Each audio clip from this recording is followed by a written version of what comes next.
dinero. Yo quiero dinero. Ay. Yo quiero dinero. It's dinero, the nothing personal word of the day. Hello. I just want the green, want the money, want the cash flow. Anyone know that song? Yo quiero dinero. Ay. Dinero, word of the day. It means money. It's a song by Jennifer Lopez. I just want the green, want the money, want the cash flow. Why is she in the news leading off nothing personal? It's almost too good to be true. About a week ago on August 28th or 22 weeks ago, whenever today is, whenever that day was, we've been talking about this Mets sale because the Mets are for sale. The Wilpons are bleeding cash, the owners of the Mets. Real estate's in the crappa. The losses are piling. They got Madoffed many years ago. They tried to sell a team to Steve Cohen for $2.6 billion. That deal went poof in the night when Fred Wilpon did not agree to sell the team to him because Steve Cohen wanted to take over right now, and Jeff Wilpon, the co-owner and COO, wanted to run the team for 5 more years using Steve Cohen's money. That was not going to work. That deal fell apart. Then we entered the era of pandemia. Well, that changed everything. The Mets were back for sale. They hired an investment bank. There were a few groups, a lot of rumors, a mystery bidder, who we told you there was no such thing as a mystery bidder. We had 3 groups, final bids August 31st. One group fell away. The guys who own the Sixers and the Devils. That left the A-Rod J-Lo group. So Alex Rodriguez is now dating Jennifer Lopez. They're A-Lo or J-Rod. Whatever they are, they put a group of people together with A-Rod as the supposed control person. They bid. They were excited. They were getting it. And then word came out that Steve Cohen, yes, that same Steve Cohen who bid 2.6, was going to get the exclusive right to buy the team. And A-Rod and J-Lo were very sad. And they made statements. A-Rod said, we got the whole team together. We had the money. We had a competitive bid. We're disappointed. J-Lo went on Twitter. J-Lo is world famous, as you know. She went on Twitter and said, very disappointing. I was excited to be the first woman owner, the first woman Latina to be involved. It was a whole thing. Word came out that Steve Cohen bid $2.35 billion down from 2.6. A-Rod said, well, we were right there. And that was it. Steve Cohen's going to get the team. No, that's not it. Front page of the New York Post or the Daily News. Some New York paper. Big story. I think it was the New York Post. A-Rod and J-Lo said, we're not done. We're going to keep going. We're going to try to get this team because we really, really want it. Now, we know they really want it. So here's what they did.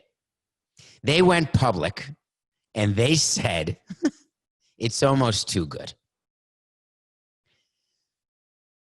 They said, we want the team. And here's what you're missing by not choosing us to be the owner of the Mets.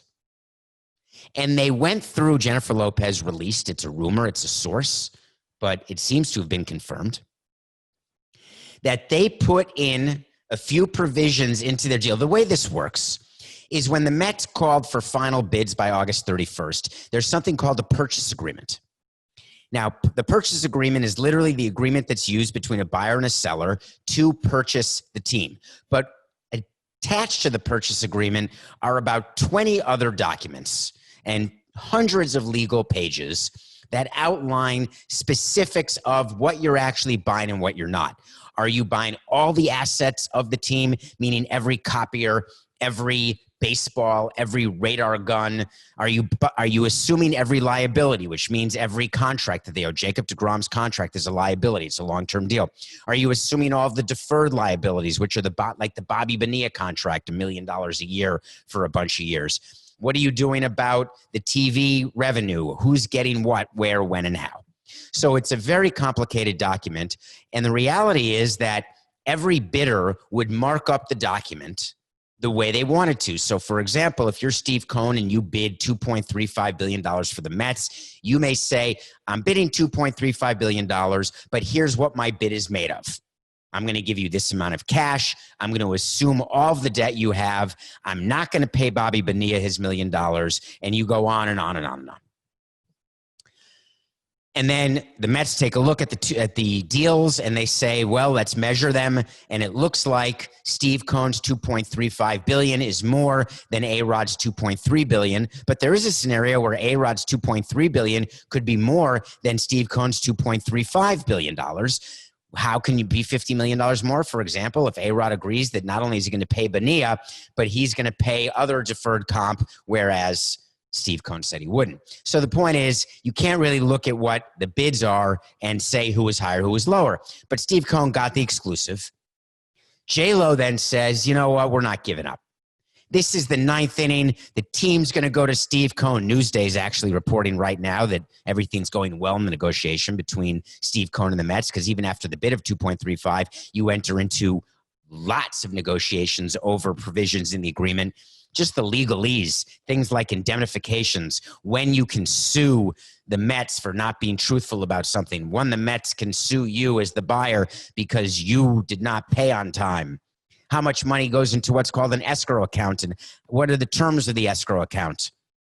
Escrow account is when you hold back money. If you buy something for $100,000, but you put 50 grand of it in an escrow account, like when you buy a house in case the house has termites or you find out the house is built on a pack of mud and the seller said, no, the house is on concrete. And then you move in and you get mud up in your bathtub. There's a million reasons why there's escrow. So Jennifer Lopez decides to use us, the public, to try to curry favor and make Fred Wilpon believe that J-Lo would be the best person. There was a lot of rumors that there's no way that A-Rod would get the 23 votes to become the control person because there's a lot of owners who don't like A-Rod. Oh, because if you think that Rob Manfred likes A-Rod because they made nice all of a sudden, that's not the case. Remember, A-Rod sued Rob Manfred. Remember, A-Rod is the bane of Rob Manfred and Bud Selig's existence with biogenesis and steroids and all the crap that went on. Remember the movie about that by Billy Corben that you should check out? It's called I think it's called Screwball. I think you can find it on Netflix. It's a great movie about what A-Rod and MLB was a bit at fault as well, but it's just an interesting movie. So there's a question, can A-Rod get 23 votes? But there's also a question, can Steve Cohen get 23 votes, the number of votes you need to be approved as owner? Steve Cohen had a major insider trading scandal, like a $1.8 billion scandal with his hedge fund. This guy is not exactly, an angel in the outfield. Although, show me a billionaire who is, and I'll show you someone who's not a billionaire. So Jennifer Lopez goes public and says, here's our plan. Forget A-Rod. Sorry, Alex. Can you imagine this conversation? All right, here we go. Hey, Alex, honey, I wonder if she calls him A-Rod, like in bed. Hey, A-Rod. That would be funny. Maybe only 3 times a week. Hey, A-Rod. I don't think you're going to get the 23 votes. Let's make a little change. Why not let me be the control person? Yes. No, I'll still let you in the room. You can still come to the owners' meetings, I promise. But when there's only a meeting of 1 per club, that's going to be me because I'm going to be the control person. And I'd be the first woman control person ever. And, A-Rod, I'm Latin. So can you imagine owners' meetings? There'll be media, and we're going to do all sorts of cross promotions. And I won't sing the anthem at the World Series, but I'm just saying that I think I should be the control person. Well, honey, Jennifer, this is my dream. I want to be the control person. I got to be the control person. Derek's not the control person. That's why I need to be the control person. I don't want to just be Derek and be the COO of the team, the CEO of the team. No, oh, okay. Do you mean it, Jen? You're saying we have to do it this way? But can we tell my kids that I wanted it this way? Not that you asked? No. We can tell Mark that you demanded it, but can we just tell my kids that it was my suggestion because I thought that you'd be way better at it than I would be? I know my toes are crossed, but you never look at my toes when we're in bed, honey. So J-Lo announced, I'm going to be the control person. Yippee. Baseball is going like this. Wow, that's amazing. Now we think that J-Lo and A-Rod should definitely buy the Mets because J-Lo is going to be the control person. How cool would that be? No. Number 2. This was a good one. The payroll, they said, will be in the $225 million range. Come on, Mets fans. Call up Fred. Email him. Call him on the phone. Get Jeff on the phone. Get Rob Manfred on the phone. Get 22 other owners and say, hey, we're coming in to pump the payroll to 225. This is when A-Rod and J-Lo show that they have zero experience. Number 1, don't make promises that you don't know that you can keep. There's a reason the Mets payroll is in 225 because they can't afford it. And if they can't afford it, you think you're going to come in and run the team so much better that you're going to be able to have a payroll of $225 million? And then when you don't have a payroll of 225, you have to say, I said it would be in the range of 225, not actually at 225. The only teams that have payrolls ever approaching that are the Red Sox, Yankees, Dodgers, Cubs once in a while. Don't make promises out of the gate that you know you can't keep. That was like John Henry with the Marlins. Don't worry, I'll build a stadium. Oh, I was sort of kidding. I guess I have to sell now. But that wasn't the best one. Here we go. The third promise J-Lo went public saying, we guarantee we will win the World Series within 10 years. And if not, we will donate $100 million to New York City charities.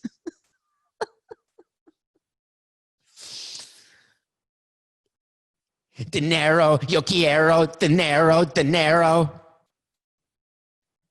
Are you kidding me? Could someone please knock on the door and see if anyone's home? Could someone please find out why it is? And I'm not saying anything about J-Lo personally. I like her. She doesn't like me, but I like her. Who said this would be a good idea? When they were at the dinner table discussing things they could promise, the Mets need a winner. They haven't won the World Series since 1986. They've only won 2 World Series since 1969. We're going to guarantee a World Series in the next 10 years. Oh, my God. We're in the World Series. It's Game 7. The ball went through his legs. That duck fart landed for a 2-out RBI single. We just blew a save with the best closer with a $224 million payroll. Why was the infield in? Wait, can we just say that we may win it in the 11th year and not give the $100 million to charity? Will $100 million be $10 million a year for 10 years, which is a normal tax write-off when you have a ton of income? Will it be $1 million a year for 100 years? Or will it be $100 million in year 1 in which charity? Will it be a charity owned by A-Rod and J-Lo? What are the specifics? Who's the president of the charity to whom the money's being given? What's the salary of that president? I got a lot of questions.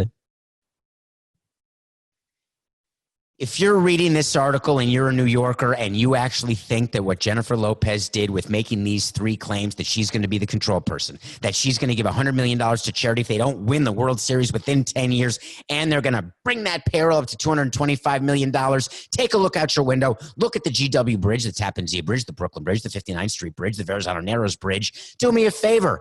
Buy it. Congratulations, Steve Cohen. You're getting the Mets. Dinero, yo quiero.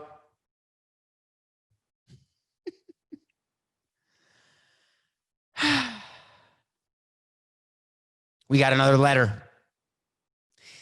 Okay, so when I vote for politicians, regardless of are they Republicans, are they Democrats, are they independents, I understand that politicians have to raise money. I understand they spend every day after they're elected trying to get reelected. I am extremely in favor of term limits. I wish that there were changes to campaign financing. I'd like every candidate who qualifies to get the same amount of money. And that's that. Because politicians spending all their time going to dinners, $100 a plate, $1,000 a plate, $25,000 a plate. Hey, do you want a picture? That's an extra grand. Do you want a private 10-on-1 conversation with the politician? That's an extra $5,000. The politician before, because I've been around politicians before they go to these things. I've been to these things. I've paid to go to these things. I've not paid to go to these things. The politicians are all, how many more? All right, come in, smile, click, no cell phones, we'll send the photo. Click, I'll sign it, no photos, no autographs. No, you got to buy my book. No, you got to pay an extra grand. Don't bring a bat or a ball. Politicians have to do these things. I get it. What I don't get is when politicians feel the need, and I'm going to answer my own question because I know you have an answer. When politicians feel the need to get involved in something that they have nothing to do with, it's not their fight, and they're not about to do anything legislatively to either solve an issue, make an issue better, change the parameters, the discussion points, the environment around the issue. When politicians have a stake in the game, that's the wrong expression. I think I'm mixing expressions, Coca. A chip in the game, a stake in the chip, a chip in the stake, a foot in the door. That's not it. When politicians have a thing in a Coca, help me, skin in the game. Thank you, Coca. When politicians have skin in the game, I get it because it's something they want to deal with politically through one of the branches of government. Get involved if you're a politician. If there's something that you know very well, that you are guaranteed not to be involved in, but you're doing it to curry favor to either your base or to the White House or to the Green House, the Red House, the Blue House, stop doing it. You're wasting taxpayers' money. Whatever intern or assistant or policy advisor you have who's spending the time to write a letter, that is time that could be spent trying to actually solve problems that you can help solve. Why am I worked up? I'm worked up because a bunch of politicians in Michigan, Iowa, Minnesota, Wisconsin, Ohio, and Pennsylvania, I'm calling them out. Speaker Lee Chatfield of Michigan. Speaker Pat Grassley of Iowa. Senate Leader Mike Shirkey of Michigan. Senate Leader Jack Whitver of Iowa. Senate Leader Paul Gazelka of Minnesota. Speaker Brian Cutler of Pennsylvania. Senate Floor Leader Matt Huffman of Ohio. Speaker Robin Voss of Wisconsin. Senate Leader Scott Fitzgerald of Wisconsin. That's 10 of you. Dear Commissioner Warren, remember him, the Big Ten commissioner? We would like to express our desire for the Big Ten Conference to reconsider the decision to cancel the football season. After hearing from many concerned students, parents, and coaches, we have been encouraged to convey our support for their wishes and our responsibility to defend the students' long-term academic and career interests. Wait a minute.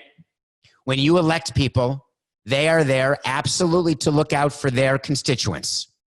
Some of their constituents are students at these schools. Now, not students at the schools who are not registered to vote at those schools because they're not residents in those states. But let's pretend that all of the Big Ten players all register to vote in the state in which they play. Recent actions taken by other conferences across the country to start football and other fall sports have placed the Big Ten, its members, and students at a disadvantage. These athletes are losing a vital part of student life and are becoming less marketable to future employers with each passing week. Put a pin in that sentence, please. We're going to get to that. We already told you in a previous show, Coca, it may have been a month ago. I can't remember, during the pandemic at some point. We told you that so few players become pros, and you don't become less marketable to a future employer in the insurance industry or on Wall Street, or if you become an author, if you become a salesman, if you become a marketing person, a salesperson. You're not less marketable because you played 3 years of varsity instead of 2, instead of 4, 1 instead of 2. But we'll get back to that. Additionally, our local universities stand to lose hundreds of millions of dollars that support vital student scholarships. I agree with you there, folks. Football is a big business. Do you know what costs more than the revenue you get from football? The healthcare expenses of non-athletes or athletes or anybody getting sick. But we'll continue. This is even more frustrating when we think of how our Big Ten athletic programs are leading the way by providing outstanding health and safety protocols. True. Our coaches and players should be given a chance to make the policies and the protocols work. After all, this region is home to some of the world's leading institutions of higher learning, scientific research, and medicine, and we are confident that they can continue to safeguard the health and safety of our student athletes. The support among players, parents, coaches, and fans is overwhelming. Therefore, here's the conclusion on page 2. Therefore, we respectfully ask that you take their concerns to heart and work with the leadership at our universities to allow sports to continue safely this fall. Sincerely, the 10 people I read before. I'm the president of Wisconsin, or the chancellor, and I look at this letter and I say, God, did I make a mistake? Of course, I didn't even think of that. Yes, we are hurting the futures of these students, and we're going to lose a lot of money, and we've got great health and safety protocols. Golly gee willikers, I'm so thankful that I got this letter. Yes, I had no idea that other conferences were playing. Thank you. Give me a break. What bothers me is I've gotten letters like this too from politicians. Baseball gets a lot of letters from politicians because politicians feel that they are in the right when they get to, remember all those hearings on steroids and hearings on baseball wants to get involved. Politicians, remember Bernie Sanders writing letters? Don't you contract minor league teams, Rob Manfred. And Rob Manfred went, ooh, I'm so scared. When we get letters like this from politicians, I've gotten a lot of them. You know who you are if you're listening on Nothing Personal, because you've written them. Do you know what I do with those letters? I look at it and I say, Beth, could you get Alfie or Javi on the phone? Those are 2 guys I worked with. Government relations people. They're more than that, to say the least, but hey, here's the letter. See you later. No, I'm not responding. No, I'm definitely not responding. No, I'm not taking a meeting. Oh, yes, I'm going to start playing football in the fall, for sure. Yes, just tell them that this letter did it. What is it that the politicians are doing it for? There can only be 2 reasons. Votes or money. They've got donors who want their kids playing or want their conferences playing or their schools playing, and they're trying to get votes for their election. Wait. No, I know. 3rd reason, currying favor in other parts of government. There is no reason for it. None. Thanks for the letter. Bye. What's the expression putting your foot in your mouth from? Have you tried to put your foot in your mouth before? I'm just curious. Have you actually? And listen, I'm a talker. I've been accused, oh my God, he put his foot in his mouth again. I just think it's a weird expression because I can't even put my foot in my mouth if I tried. You could say like your fist in your mouth. You could say you put 4 fingers in your mouth right after a big meal. You could say, I just tried to get my elbow in my mouth. Well, Leonard Fournette put his foot in his mouth. I'm going to use the expression because everyone does. I'm going to make my own expression. Leonard Fournette put his elbow in his mouth, and he doesn't even realize. Leonard Fournette has been in the news recently. He was a player, and of course I'm blanking. Is he I think he's a running back. He was a running back for the Jacksonville Jaguars. He is now a running back for the Tampa Bay Buccaneers. Remember, Tampa Bay Buccaneers have Tom Brady, and they've got Rob Gronkowski, and they're all in. They're excited. Their coach is a guy named Bruce Arians, I think, and they're expected to have a good season. Everyone's all excited.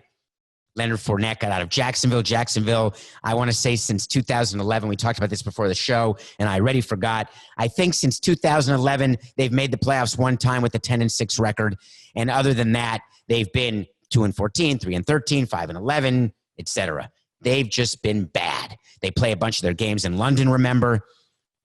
There was a thought they may move to London.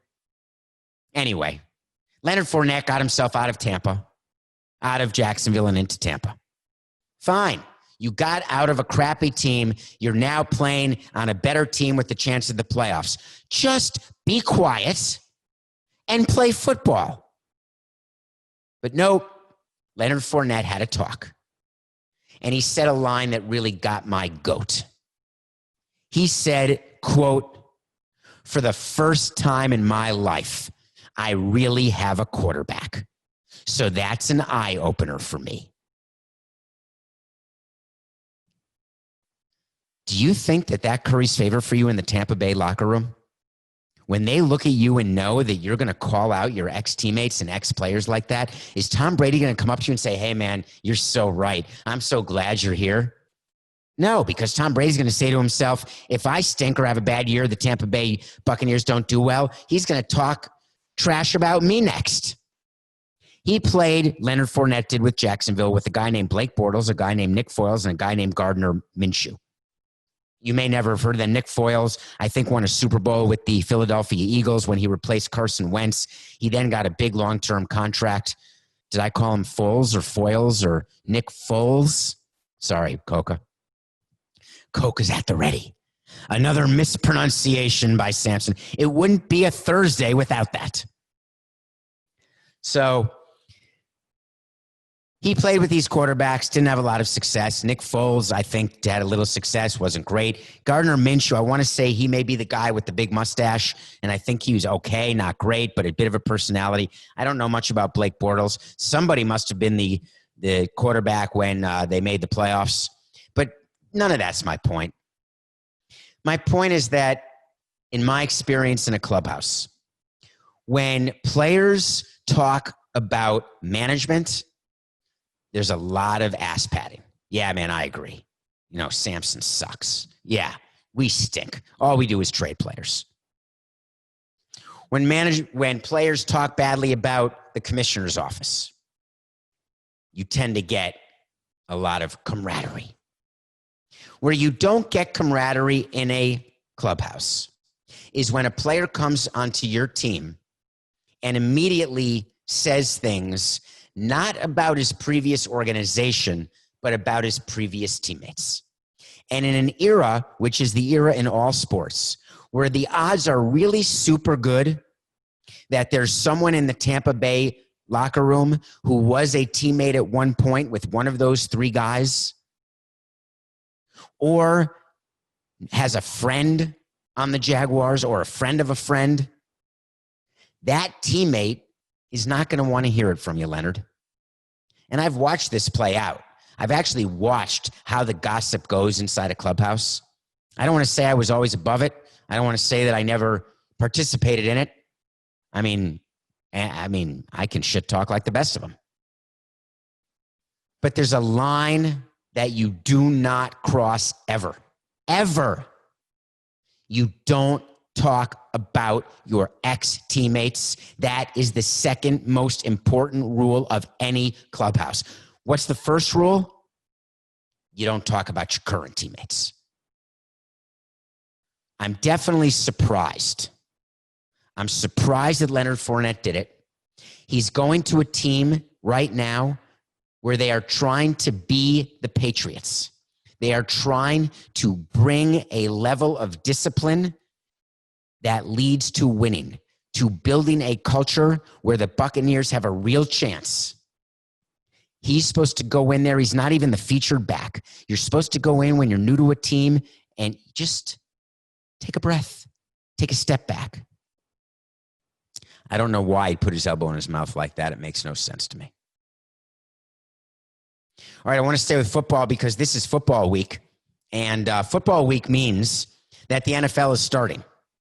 This Thursday, there is a game between the Chiefs and the Texans. Chiefs-Texans is this week, Thursday night. That's Coca tonight. Why didn't we have that in the show? It's today. Today is Wednesday. Okay, let me start that again. Here we go. And 6, 9, 4. So let's stay with football. And because this week, coming up tomorrow, the NFL season's starting. And I want to talk about something that happened yesterday and mention my concern. And this is not a COVID concern. This is a concern that I shared with you about Major League Baseball that has absolutely turned out to be spot on. When we told you that MLB had a truncated spring training part 2 and that there were going to be injuries galore, that no one was playing exhibition games, the pitchers were ramping up and it wasn't going to work out, well, we're seeing that. Von Miller, the defensive end for the Denver Broncos, got hurt yesterday in practice and likely is out for the season. He wasn't even in pads, but he hurt his ankle. He's going to get the MRI. Doesn't matter if he plays or not plays. I'm talking about the concept here. Big picture. It was a very big deal, as you recall, to the NFL Players Association that they not play in preseason games. They were uncomfortable. They wanted to limit the number of practices they had with pads. They negotiated that, and they won it. They wanted to limit the number of preseason games. They negotiated it, and they won it. The number was 0. Is it reasonable to expect your team on Thursday night to go out and play balls to the wall football in a 16-game season where every game is like 10 baseball games in a regular season? That's how important each football game is. And they will not have hit one player who wasn't someone they showered with since last season. Not one player, not one time. Now, coaches, this is my favorite thing about managers and coaches when they talk to the media. Oh, our guys are ready. We've been scrimmaging. We had inter-squad scrimmages. We had simulated games. I always like that when I talk to our GM and he said, listen, we're going to put him in a simulated game. And I always say, simulating what? What are they simulating? Game experience? Are they simulating facing opposing pitchers? Are they simulating having a guy on third with one out, having to get him in? How do you simulate that exactly? Just put a guy in third and say, hey, there's one out. Get him in. Practice getting him in. There's a reason that baseball has 30 spring training games. You've got to get players ready and you want to play teams that are not your own. I agree that NFL preseason stinks. I get it as a fan. Hate watching it. Your players are in for a series, maybe 2, maybe a quarter, and then they're done. I get it. But it's there so the players can get ready for game speed. That's like saying in the NBA that you didn't need seeding games. You could go right to the playoffs. Well, we had 5-on-5. We did shirts and skins, and we're ready. No, you're not. The game speed is so much faster when you're playing an actual opponent. I think the NFL is in grave danger. Is there any other kind? They're in grave danger because I'm worried about injuries. I'm worried that when players start going all out, you're going to have some hamstrings, you're going to have leg injuries. And I think that it is going to be an issue that will cost the NFL because there are going to be more players out. Now, there'll be players out who you may never have heard of. When the left tackle gets hurt, you're like, what's the big deal? That's a big deal if you're the quarterback. So I'd like to make a prediction. It's not a wait to see, it's just a prediction. My prediction is that when we look back on the 2020 NFL season, much like when we look back on the 2020 MLB season, we will see a disproportionate number of injured players.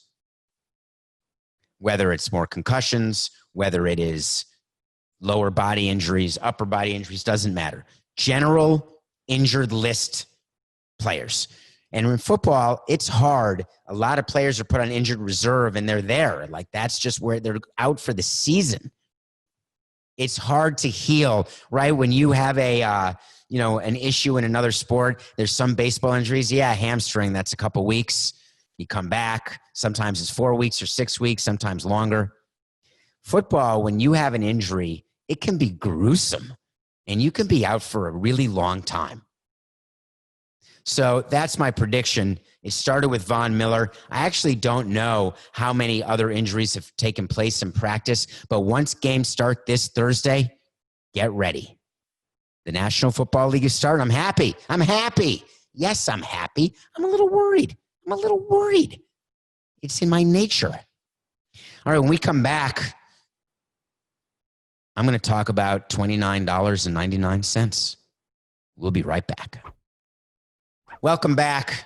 I did it. I'm sorry. I admit it. I spent $29.99 to watch Mulan. I did. I already had Disney Plus. They said Mulan was going to be released on Disney Plus, just like Hamilton was released on Disney Plus. So I thought that I would just get it for free. So I clicked to watch the movie because I want to watch the movie, because I want to review the movie, because it's a movie that I wanted to see. It's a live action from the animated Disney movie of the same name. Press the button. Hello. Excuse me, Mr. Samson. To watch this movie, you must click the following button for a one-time fee of $29.99. I'm sorry? Well, I'm not with 10 other people. Who's going to Venmo me $3 each? Oh, you're right. A movie ticket's $10. I wasn't with 2 other people. I spent $29.99 on Mulan. Not worth it. But I want to talk about the movie. The review of this movie, Mulan, is based now. Mulan would have been worth it for a movie ticket, by the way. Here's the story. I am not discussing the political issues around the movie Mulan. I'm reviewing the movie Mulan. If you want to do some reading about what's going on with the movie Mulan, do a little search on the Google web. Mulan, China. Mulan, genocide. Mulan, human rights. It's an interesting thing. Hollywood and Beijing have a very interesting relationship that is based on cha-ching. It's based on dinero, I fuego. Sorry, Wilson. Dinero. Anyway, the movie. It's not a musical. There were no songs. There was only a song at the end credits. Good song, by the way. And I found the story, it just didn't play well to me. It's cool. Don't get me wrong. Rosalind Chow's in it, who I love. Jet Li plays the Emperor, who I love. They found an actress to play Mulan, and she's amazing. All in all, it's cool. But the story is about a woman who dresses as a man to go to the army and then reveals that she's a woman, and they say no women allowed. And then she says, but I can kick everyone's ass. Let me show you. Watch what I can do. Boom, boom, boom. Go through the air like a matrix. Ooh, a bullet's coming. It's not a bullet. It's actually a sword. Not a sword. What's the thing called? Like an arrow. Wait, I'm going to dive back. Sorry, Wilson, again. She dives back and misses the arrow. She catches the arrow. Then she beats up 10 guys. And then the guys say, you know what? You're damn good. We welcome you. We were wrong. You're better than we are. You saved us. Come on. Aren't we at the point now where who cares if it's a woman or a man or a they or a he or a she? If you can kick someone's ass, I want you on my side. Mulan. $30. If you got your whole family, I guess you could do it. Maybe. All right, nothing personal. Pick of the day. We lost. We're 15-10. The Bucks +4 didn't hit because the Heat are a better team and they won by 9. But don't worry. I'm not giving up. I said I'd stop with basketball after I lost a game. But I'm actually not going to do that. Let's go one more, Coca. Okay. Raptors +3. Game 6 is tonight, Toronto against Boston. I think this goes 7 games. Now, I think there's a player on the Raptors who's maybe in a cast, but I may have the wrong team. Hey, Coco, what team is Ibaka on? For some reason, I thought he was on, I don't know what team he's on. He is on the Raptors. It's amazing. I need to have more confidence in the ridiculous knowledge that sits in my brain that gets spewed out on Nothing Personal every day and in pregame and postgame conversations with Coco. I still like Raptors +3. I'm going to take my 15-10 record out for a ride. Congratulations to the Heat. Conference finals for the first time since 2014. How great was our segment? Go back and listen to it. I don't remember what day it was, but it was sometime during the bubble when we talked about Pat Riley and the miracle that is Pat Riley. Probably, I mean, think about him as a coach, as an executive. He wasn't a very good player, but he was a player. He was fine. He's one of the best of all time, if not the best. Guaranteed Hall of Fame. Just unbelievable. Who's on this team? They drafted Tyler Hero out of Kentucky. Bam Adebayo finished, I think, second in Rookie of the Year behind Ja Morant, but I could be wrong about that, but for some reason it's in my head. They brought in Jimmy Butler, who has shown leadership. Goran Dragic is, I'm wrong, Coca. All right, you can whisper it while I'm doing the segment. You can tell me if there was rookie. Was it Nunn the rookie? Who finished second to Morant? Was it Zion? It was Nunn. Kendrick Nunn was the rookie, not Bam. Okay. Whatever, it's still a Heat player. In any case, the Heat built a team that was better than the Bucks, even potentially with Giannis, but certainly without. First time since 2014. All right, I'm just going to do it. Wait to see is when I tell you things that are going to happen. And if they do, I say they did. And if they don't, I say they didn't. That's what wait to see is. And the wait to see, the Miami Heat are going to win the Eastern Conference. You're right, Marone, a producer at CBS Sports HQ. I said it.